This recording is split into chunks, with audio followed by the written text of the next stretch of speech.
پھل لانا۔ ہمیں وہ کرنا چاہیے جو ہم کلیسیاؤں کی تعمیر کے لیے کر سکتے ہیں تاکہ ان میں روح کا پھل ظاہر ہو۔ میں زکریا امیر ہوں۔ یہ اصول یسوع مسیح اور رسولوں کی زندگی کے ایک نہایت دلچسپ واقعے سے ملتا ہے اور اس میں انجیر کا درخت شامل ہے۔ یسوع اکثر ہی فطرتی چیزوں سے مثال دیا کرتا تھا، چاہے یہ روشنی یا تاریکی ہو یا بیج یا پانی، اور یہاں وہ انجیر کے درخت اور اس کے پتوں اور پھل کو استعمال کرتا ہے۔ اس لیے ہم کچھ یوں پڑھتے ہیں، میں اسے لعنت کہوں گا کیونکہ یہ لعنت تھی۔ دوسرے دن جب وہ بیت عنیہ سے نکلے تو اسے بھوک لگی۔ اب بیت عنیہ آپ کو یاد ہوگا کہ بیت عنیہ یروشلم سے کافی قریب تھا۔ لازر بیت عنیہ میں اپنی بہنوں مریم اور مرتھا کے ساتھ رہتا تھا، اس لیے یسوع وہاں ممکن طور پر ان کے گھر پر رہا تھا۔ اس لیے یسوع اس منظرنامے کو چھوڑتا ہے اور لکھا ہے کہ اسے بھوک لگی اور وہ دور سے انجیر کا ایک درخت جس میں پتے تھے دیکھ کر گیا کہ شاید اس میں کچھ پائے۔ اب یقیناً وہ جانتا تھا، لیکن اپنی بشریت میں وہ بھوکا تھا اور وہ رسولوں کو ایک نہایت اہم سبق سکھانے جا رہا تھا، نہ صرف ان کے بارے میں بلکہ اسرائیل کے بارے میں بھی۔ مگر جب اس کے پاس پہنچا تو پتوں کے سوا کچھ نہ پایا، کیونکہ انجیر کا موسم نہ تھا۔ اس نے اس سے کہا، آئندہ کوئی تجھ سے کبھی پھل نہ کھائے۔ وہ انجیر کے درخت سے مخاطب تھا اور اس کے شاگردوں نے سنا۔ اب بنیادی طور پر یسوع یہاں کیا کر رہا ہے کہ وہ اپنی قوت اور اختیار کا مظاہرہ کر رہا ہے، کیونکہ وہ اپنے شاگردوں کو ایک اہم سبق سکھانا چاہتا ہے، اور یہ ایک استعارہ ہے، اور یہ کافی انوکھا استعارہ ہے جسے ہم واقعی سمجھ سکتے ہیں جب ہم پرانے عہد نامہ پر غور کرتے ہیں۔ لیکن دیکھیں کہ اس کا نتیجہ کیا ہوا۔ پھر صبح کو جب وہ ادھر سے گزرے تو اس انجیر کے درخت کو جڑ تک سوکھا ہوا دیکھا۔ پطرس کو وہ بات یاد آئی اور اس سے کہنے لگا، اے ربی، دیکھ یہ انجیر کا درخت جس پر تو نے لعنت کی تھی سوکھ گیا ہے۔ لیکن یسوع نے یہ سب کیوں کیا تھا؟ کیونکہ دیکھیں، اگر وہ پرانے عہد نامہ کو سمجھتے تو وہ بخوبی سمجھ جاتے کہ یسوع کیا کہہ رہا تھا۔ مثال کے طور پر اگر آپ یرمیہ کی طرف آئیں تو یہ ایک مثال ہے، اور وہاں ہم یہ پڑھتے ہیں، اسے خدا کی عدالت کہا جاتا ہے، میں ان کو بالکل فنا کروں گا۔ اب یہ اسم بنی اسرائیل کی طرف اشارہ ہے۔ اس لیے یرمیہ نے کہا، خداوند فرماتا ہے، نہ طاق میں انگور لگیں گے، اور یقیناً وہ یہاں فطرت میں سے ایک اور چیز کی مثال دیتا ہے۔ وہ بات جاری رکھتا ہے اور ہمیں بصیرت حاصل ہوتی ہے کہ اس نے انجیر کے درخت پر لعنت کیوں کی تھی۔ نہ طاق میں انگور لگیں گے اور نہ انجیر کے درخت میں انجیر، بلکہ پتے بھی سوکھ جائیں گے۔ اور عین اسی طرح ہوا جب یسوع نے انجیر کے درخت پر لعنت کی، اور جو کچھ میں نے ان کو دیا جاتا رہے گا۔ یسوع کیا کہہ رہا ہے؟ یسوع کہہ رہا ہے بنی اسرائیل پر لعنت ہے، نہ صرف پرانے عہد نامہ میں بلکہ یسوع کے دور میں بھی، کیونکہ انہوں نے اسے رد کر دیا تھا، باوجود اس کے کہ بہت سے معجزات دیکھے جو اس نے کیے تھے۔ در حقیقت اگر آپ سیاق و سباق دیکھیں، اور کچھ لوگوں کے مطابق انہوں نے ناقابل معافی گناہ کر لیا تھا، اور وہ اس لحاظ سے ان کے رہنماؤں نے یسوع کو مکمل طور پر رد کر دیا تھا کہ وہ کون ہے، اور ان باتوں سے ہٹ گئے جو یسوع مسیح نے کہیں تھیں، یعنی ان معجزات کے تناظر میں جو اس نے کیے تھے، جس کے نتیجے میں یسوع کہہ رہا تھا، میری آمد کے مقصد کے تعلق سے بنی اسرائیل کے لیے موقع ختم ہو چکا تھا۔ لیکن یہ کہانی کے اختتام نہیں ہے، کیونکہ یوحنا ہمیں حقیقی سبق بتاتا ہے جو اس سے حاصل ہوتا ہے، اور وہ یہ کہ وہ پوری دنیا کے لیے آیا تھا اور پوری دنیا کے لیے مر گیا تھا، صرف یہودیوں کے لیے نہیں بلکہ سب کے لیے، غیر اقوام کے لیے بھی۔ جب آپ یوحنا اس کے پہلے باب کی 11 سے 13 آیت پڑھتے ہیں تو ہم کلیسیا کی پیدائش کو دیکھتے ہیں۔ وہ اپنوں میں آیا، اس کے اپنے کون تھے؟ وہ انجیر کا درخت تھے۔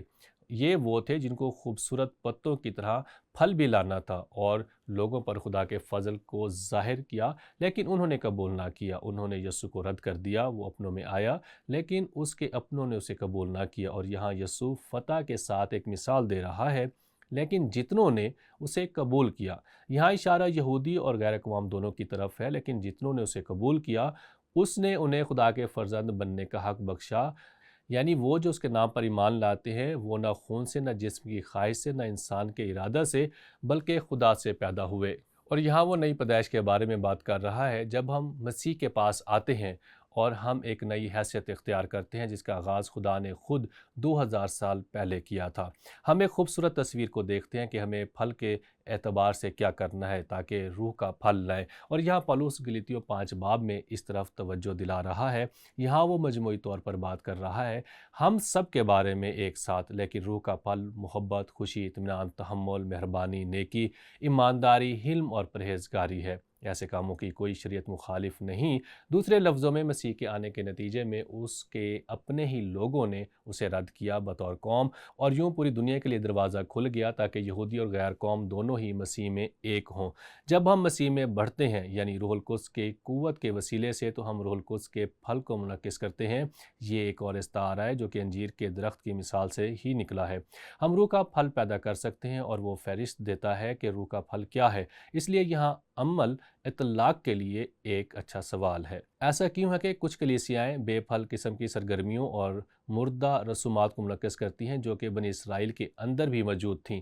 آپ جانتے ہیں کہ اسرائیل مردہ رسومات کو منعکس کر رہے تھے، روایات سے بھرے ہوئے اور اضافی قوانین سے بھرے ہوئے، ایسی زندگی جو ناقابل یقین ریاکاری کو منعکس کرتی تھی، اور ایسا ہوتا ہے۔ یہ یسوع مسیح کی کلیسیا میں بھی ہو سکتا ہے، اور اس کی ایک خوبصورت مثال ہے۔ جب میں کہتا ہوں کہ خوبصورت، تو اس سے مراد زیادہ خوبصورت تصویر نہیں ہے، لیکن مکاشفہ کی کتاب میں 7 کلیسیاؤں کا ذکر ہے، اور ان میں سے ایک لودیکیا کی کلیسیا ہے۔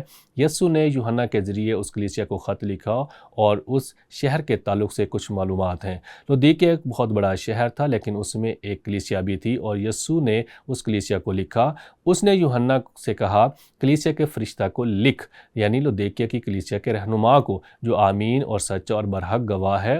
وہ یہ فرماتا ہے کہ میں تیرے کاموں کو جانتا ہوں کہ نہ تو سرد ہے نہ گرم۔ اگر آپ یہ بات سمجھیں کہ اس شہر میں ایک نہر بہتی تھی جس میں نیم گرم پانی ہوتا تھا، اور یہ ایسا پانی نہیں تھا جسے وہ پینا پسند کرتے تھے، یہ نیم گرم پانی تھا، اس لیے وہ یہاں استعارہ استعمال کر رہا ہے تاکہ وہ سمجھ جائیں۔ اس نے کہا، میں تیرے کاموں کو جانتا ہوں، تو نہ سرد ہے نہ گرم، کاش کہ تو سرد یا گرم ہوتا، بس چونکہ تو نہ گرم ہے نہ سرد بلکہ نیم گرم ہے، اس لیے میں تجھے اپنے منہ سے نکال پھینکنے کو ہوں۔ وہ کلیسیا سے بات کر رہا ہے۔ کیا یہ کلیسیا اسرائیل کی طرف روایت میں مردہ قسم کی کلیسیاں محسوس نہیں ہوتی؟ چونکہ تو کہتا ہے کہ میں دولت مند ہوں، دراصل یہ شہر بہت ہی مالدار تھا، اور مالدار بن گیا ہوں، اور کسی چیز کا محتاج نہیں۔ اگر آپ تاریخ سے یہ بات سمجھیں تو اس شہر میں نہایت خوفناک زلزلہ آیا تھا، اور رومی حکومت نے انہیں پیسے کی پیشکش کی تاکہ وہ شہر کو دوبارہ تعمیر کر سکیں، اور انہوں نے کہا، ہمیں تمہارے پیسوں کی ضرورت نہیں۔ کیا آپ تصور کر سکتے ہیں؟ وہ وہی کر رہے تھے جو یہاں یسوع کہہ رہا ہے۔ تو کہتا ہے کہ میں دولت مند ہوں اور مالدار بن گیا ہوں، اور مجھے رومی حکومت سے کسی بھی چیز کی ضرورت نہیں۔ ایک لحاظ سے تم یہ مجھ سے کہہ رہے ہو، یہ یسوع کہہ رہا ہے، اور یہ نہیں جانتا کہ تو کم بخت اور خوار اور غریب اور اندھا اور ننگا ہے۔ وہ یہ اس کلیسیا کو لکھ رہا ہے۔ در حقیقت ایک سوال ہے کہ آیا اس کلیسیا میں حقیقی ایماندار موجود تھے یا نہیں؟ میں تجھے صلاح دیتا ہوں کہ مجھ سے آگ میں تپا ہوا سونا خرید لے تاکہ دولت مند ہو جائے، اور سفید پوشاک لے۔ یاد رکھیں کہ یہ ایک دولت مند شہر تھا، اور وہ کپڑے کی صنعت کے لیے مشہور تھے، اس لیے یسوع نے جس طرح استعارہ استعمال کیا ہے تو وہ سمجھ گئے ہوں گے۔ مجھ سے آگ میں تپایا ہوا سونا خرید لے تاکہ دولت مند ہو جائے، اور سفید پوشاک لے تاکہ تو اسے پہن کر ننگے پن کے ظاہر ہونے کی شرمندگی نہ اٹھائے، اور آنکھوں میں لگانے کے لیے سرما لے تاکہ تو بینا ہو جائے۔ یہ شہر آنکھوں کے لیے سرما بنانے میں ماہر تھا جو پوری رومی دنیا میں استعمال ہوتا تھا۔ کیا یہ شاندار بات نہیں کہ یسوع نے ان استعارات کو اپنی بات سمجھانے کے لیے استعمال کیا؟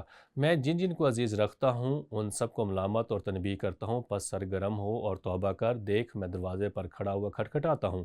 بہت مرتبہ اس آیت کو انجیل کی منادی کے لیے استعمال کیا جاتا ہے، لیکن اصل میں اس کا سیاق و سباق یسوع کلیسیا کے باہر کھڑا کھٹکھٹاتا ہے، دروازے پر کھٹکھٹا رہا ہے۔ یہ ایک اور استعارہ ہے۔ اگر کوئی میری آواز سن کر دروازہ کھولے گا تو میں اندر آ کر اس کے ساتھ کھانا کھاؤں گا اور وہ میرے ساتھ۔ اس کلیسیا میں کس بات کی کمی تھی؟ یسوع کی کمی۔ یسوع مسیح باہر سے اندر جھانک رہا تھا۔ وہ ایک لحاظ سے حقیقی بنیاد سے ہٹ چکے تھے جس پر وہ تعمیر کیے گئے تھے۔ اور ایک دنیاوی قسم کا ادارہ بن کر رہ گئے تھے، اور یہی کچھ اسرائیل کے ساتھ ہوا تھا۔ وہ پتوں اور پھل کے بغیر انجیر کا درخت ہے، لیکن ضروری نہیں کہ ایسا ہو، یعنی جہاں تک کلیسیا پر اطلاق کی بات ہو۔ اس لیے آئے زندگی گزارنے کے لیے اس رسول کو نہ بھولیں جو کہ اس دلچسپ مثال سے ملتا ہے، اور جو تجربہ یسوع کو شاگردوں کے ساتھ ہوا تھا وہ ہمیں کرنا چاہیے، جو کہ ہم کلیسیا کی تعمیر کے لیے کر سکتے ہیں تاکہ ان میں روح کا پھل ظاہر ہو۔